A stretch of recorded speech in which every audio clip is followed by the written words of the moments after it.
नमस्कार। आज के इस एक्सप्लेनर में हम एक ऐसी अल्टीमेट मास्टर क्लास शुरू करने वाले हैं जो किसी भी टेक्निकल इंटरव्यू को क्रैक करने के लिए एकदम ज़रूरी है। पीयूष कुमार शर्मा की एक बहुत ही कॉम्प्रिहेंसिव गाइड को बेस बनाकर हम पाइथन इंटरव्यू बेसिक्स और लॉजिक बिल्डिंग के राज खोलने वाले हैं। तो बिना किसी देरी के सीधा शुरू करते हैं। चलिए एक नज़र डालते हैं इस पूरे रोड मैप पर। पूरा सफ़र 5 हिस्सों में बटा है। पहला पाइथन फंडामेंटल्स, दूसरा वेरिएबल्स और डेटा कन्वर्जन, तीसरा लॉजिक और कंडीशनल स्टेटमेंट्स, चौथा लूप्स और नंबर सीक्वेंसेस और आखिर में एडवांस मैथमेटिकल एल्गोरिथम्स। एकदम बेसिक सिंटैक्स से लेकर एडवांस लॉजिक तक का सफ़र होने वाला है। पहला पड़ाव है पाइथन फंडामेंटल्स यानी नींव का निर्माण। किसी भी प्रोग्रामर के लिए बेसिक सिंटैक्स और डेटा टाइप्स को समझना सबसे पहला नॉन नेगोशिएबल स्टेप होता है। बिना मजबूत नींव के कॉम्प्लेक्स कोड लिखना तो बिल्कुल नामुमकिन ही है। एरिथमेटिक ऑपरेशंस के लिए एक्सप्लिसिटली फ्लोट फंक्शन का इस्तेमाल करना बड़ा ज़रूरी है, चाहे डिवीजन हो या ट्रायंगल का एरिया निकालना हो। डेसिमल्स को सही तरह से हैंडल करना आना चाहिए। इंटरव्यूअर्स हमेशा ऐसी छोटी छोटी डिटेल्स नोटिस करते हैं।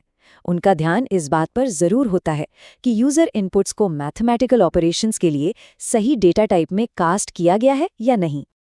अब आते हैं दूसरे हिस्से पर, वेरिएबल्स और डेटा कन्वर्जन, जिसे स्वैपिंग की कला भी कह सकते हैं। वेरिएबल्स असल में डेटा स्टोर करने वाले कंटेनर्स ही तो होते हैं, लेकिन इन कंटेनर्स को कितनी एफिशिएंटली मैनेज किया जाता है, यही एक नए कोडर और एक एक्सपर्ट के बीच का फर्क तय करता है। एक ट्रेडिशनल तरीका देखते हैं जहां दो वैल्यूज a और b को स्वैप करने के लिए एक तीसरे टेम्प वेरिएबल का यूज होता है। ये प्रोसेस ये इंश्योर करता है कि डेटा ट्रांसफर के दौरान कोई भी वैल्यू लूज ना हो, क्योंकि डेटा को पहले सेफली एक टेम्पररी जगह पर रख लिया जाता है। एकदम स्ट्रेट फॉरवर्ड अप्रोच। लेकिन अब आता है सबसे दिलचस्प हिस्सा। एक और तरीका है जो बिल्कुल वही स्वैपिंग का काम करता है, पर बिना किसी टेम्पररी वेरिएबल के। यहाँ एक बहुत ही एलिगेंट सिंगल लाइन ट्रिक का इस्तेमाल किया गया है।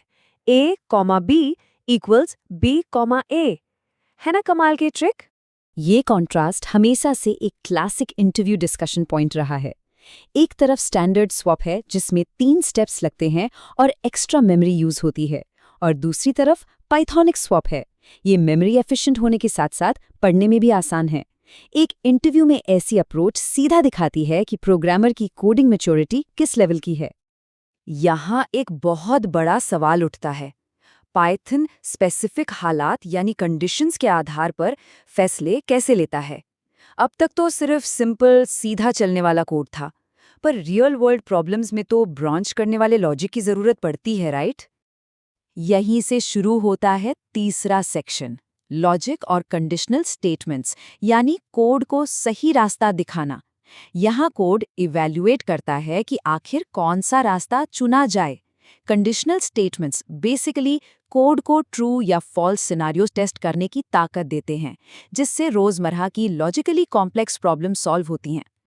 ऑड या इवन नंबर्स और लीप ईयर को आइडेंटिफाई करने के लिए मॉड्यूलो ऑपरेटर और chained if elif else statements का बहुत खूबसूरती से इस्तेमाल होता है। ये मॉड्यूलो ऑपरेटर डिवीजन के बाद बचे हुए रिमाइंडर्स को चेक करता है और डेटा को क्लीनली फिल्टर करने में एक बहुत बड़ा रोल प्ले करता है। सोचने वाली बात है कि जब एक ही कंडीशन या कैलकुलेशन को हजारों बार चेक करना पड़े, तब क्या किया जाए? बिना कोड की लंबाई बढ़ाए रिपीटिंग पैटर्न्स को कैसे हैंडल किया जाता है? जब मैसिव डेटा सेट सामने आते हैं, तब ये एक बहुत ज़रूरी पॉइंट बन जाता है। चलिए इसका जवाब ढूंढते हैं चौथे सेक्शन में, लूप्स और नंबर सीक्वेंसेस, यानी रेपिटेशन को ऑटोमेट करना। सच कहा जाए तो लूप्स ही ऑटोमेशन का असली इंजन है। ये किसी भी मैनुअल चेकिंग को पूरी तरह से इंस्टेंटेनियस कंप्यूटेशन में बदल देते हैं। यहाँ सबसे अहम पॉइंट यह है कि इस मैथमेटिकल डेफिनेशन को ठीक से समझा जाए। एक प्राइम नंबर वो होल नंबर होता है जो सिर्फ 1 से और खुद अपने आप से इवनली डिवाइड होता है। कोई भी एल्गोरिदम लिखने से पहले इस लॉजिक को क्लियर रखना बहुत ज़रूरी है। और हाँ, कोड लिखने से पहले उसका एक्सपेक्टेड आउटपुट जानना हमेशा फ़ायदेमंद होता है।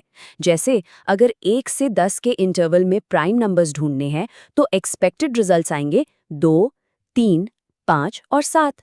अब ये बिल्कुल क्लियर है कि आखिर लॉजिक को अचीव क्या करना है। इस टास्क को सॉल्व करने के लिए एक फॉर लूप और एक बूलियन फ्लैग वेरिएबल का जबरदस्त कॉम्बिनेशन यूज होता है। लूप कंटिन्यूसली नंबर्स को टेस्ट करता है और जैसे ही कोई और फैक्टर मिलता है तो वो फ्लैग ट्रू पर फ्लिप हो जाता है और लूप को बीच में ही रोकने के लिए ब्रेक कीवर्ड का इस्तेमाल कर लिया जाता है। अब लूप्स की बात हो और फिबोनाची सीक्वेंस की बात ना हो, ये तो हो ही नहीं सकता। ये सीक्वेंस 0 और 1 से शुरू होता है। मैथमेटिकली इसका हर अगला नंबर पिछले 2 नंबर्स को ऐड करके बनता चला जाता है। और ये एक शानदार मिसाल है कि कैसे एक मैथमेटिकल फॉर्मूला सीधा एक इटरेटिव लूप लॉजिक में ट्रांसलेट हो जाता है। एक टेक्निकल इंटरव्यू सेटिंग में वेरिएबल वैल्यूज को अपडेट करते हुए इस सीक्वेंस को प्रिंट करवाना लॉजिक बिल्डिंग का एक प्राइमरी टेस्ट माना जाता है। आइए अब आखिरी फेज में आते हैं, 5वां सेक्शन, एडवांस्ड मैथमेटिकल एल्गोरिदम्स यानी द अल्टीमेट टेस्ट। ये वो जगह है जहां बेसिक मैथ, वेरिएबल्स और लूप्स आपस में मिलकर कॉम्प्लेक्स थ्योरेटिकल नंबर पजल्स को सॉल्व करते हैं। पूरा गेम यहीं टेस्ट होता है। एक नोटोरियसली ट्रिकी कॉन्सेप्ट है आर्मस्ट्रॉन्ग नंबर का। इस डेफिनेशन को थोड़ा आराम से ब्रेक डाउन करते हैं। ये एक ऐसा नंबर होता है जो अपने ही डिजिट्स के सम के बराबर होता है। शर्त यह है कि हर एक डिजिट को उस नंबर में मौजूद टोटल डिजिट्स की पावर पर रेज किया गया हो। थोड़ा घुमावदार है ना? सुनने में जरूर थोड़ा कॉम्प्लिकेटेड लग रहा होगा, इसलिए 153 यानी 153 को एक परफेक्ट टेस्ट केस के रूप में लेकर समझते हैं, बिल्कुल वैसे ही जैसे सोर्स मटेरियल ने इसको हाईलाइट किया है। इसका मैथमेटिकल ब्रेकडाउन बड़ा ही मजेदार है। 1 का क्यूब प्लस 5 का क्यूब प्लस 3 का क्यूब यानी 1 प्लस 125 प्लस 27 मिलकर वापस बनते हैं 153। यही वो सॉलिड मैथमेटिकल प्रूफ है जिसे कोड को व्हाइल लूप्स और पावर्स का इस्तेमाल करके बिना किसी गलती के एग्जीक्यूट करना होता है। एक और बेहद टेस्टेबल एल्गोरिदम है LCM यानी लीस्ट कॉमन मल्टीपल। ये वो सबसे छोटा मल्टीपल होता है जो दिए गए नंबर से एग्जैक्टली डिवाइड हो जाए, और सोर्स टेक्स्ट क्लियरली बताता है कि इसको ढूंढने का एक इफेक्टिव तरीका ग्रेटेस्ट कॉमन डिवाइजर यानी GCD के कॉन्सेप्ट से जुड़ा हुआ है। ये टेक्निकल ब्रेकडाउन्स हम मैनुअल बेस कन्वर्जन स्टेप्स के साथ कंक्लूड करते हैं। किसी भी डेसिमल नंबर को बाइनरी, ऑक्टल या हेक्साडेसिमल में बदलने के लिए स्टेप्स क्लियर हैं। डेसिमल नंबर को बेस से डिवाइड करना है, रिमाइंडर्स को नोट करना है और फिर उन रिमाइंडर्स को बॉटम से टॉप की तरफ पढ़ना है। और यही मैनुअल स्टेप्स प्रोग्रामिंग फंक्शंस का आधार बनते हैं। तो अब सबसे बड़ा सवाल ये है कि जब इन डिस्क्रीट टेस्टेबल प्रोग्राम्स और फाउंडेशनल लॉजिक ब्लॉक्स को आपस में जोड़ा जाएगा तो कौन सा नया और वर्ल्ड चेंजिंग सॉफ्टवेयर बनकर तैयार होगा? ये फाउंडेशनल ब्लॉक्स ही किसी भी बड़ी एप्लीकेशन की नींव होते हैं। इन लॉजिक ब्लॉक्स को अपना अस्त्र बनाइए, प्रैक्टिस करते रहिए और इस सफर में आगे बढ़ते रहिए। आज के इस एक्सप्लेनर से जुड़ने के लिए बहुत बहुत शुक्रिया।